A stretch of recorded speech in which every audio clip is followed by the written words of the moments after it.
Here's something we hear often as it relates to the Bank Secrecy Act anti-money laundering requirements. Our organization struggles to maintain a high level of awareness when it comes to monitoring for actual and potential suspicious activity. Hi there, this is Jared Moyer with Bankers Compliance Consulting. As I said, we hear that a lot. It's a very common thing that we run into when we go into banks and we do consultations and reviews.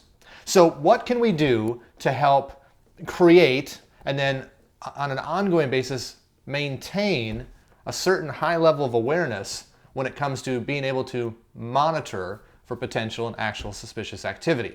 Well, let's go back to the why. Why is this important? Well, every financial institution is required to have an independent Bank Secrecy Act anti-money laundering program independent audit at least every 12 to 18 months.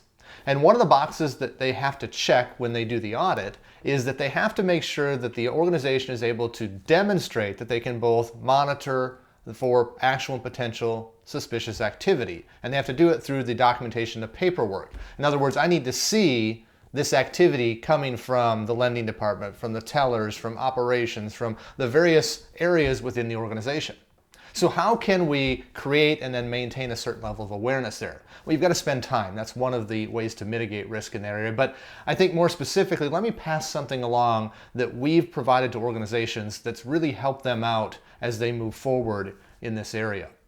So most organizations, when we're talking about financial institutions, there are several departments, right? And departments get together and meet, sometimes weekly, sometimes monthly, maybe even more frequently than that. But these meetings that occur, a lot of times they have agendas, okay? And what I'm talking about is the agenda where there are items listed that we're going to cover.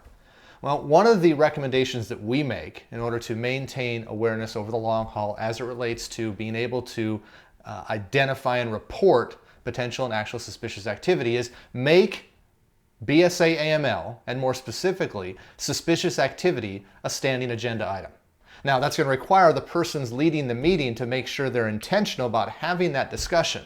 But if we have the discussion more frequently and we make it a required element of every meeting, I guarantee that your awareness level with identifying and reporting actual and potential suspicious activity is going to be better than what it was yesterday. This is just one of the many things that we're going to be talking about in the upcoming program all about suspicious activity, monitoring and reporting. It's a 2-hour webinar that we take the regulatory best practices, the expectations, the requirements, and lay them out for you. So let's see how your program stacks up. Or maybe you need to work on that awareness factor relative to the big picture. Get your team registered today and join us for that program. We'll hope to see you there.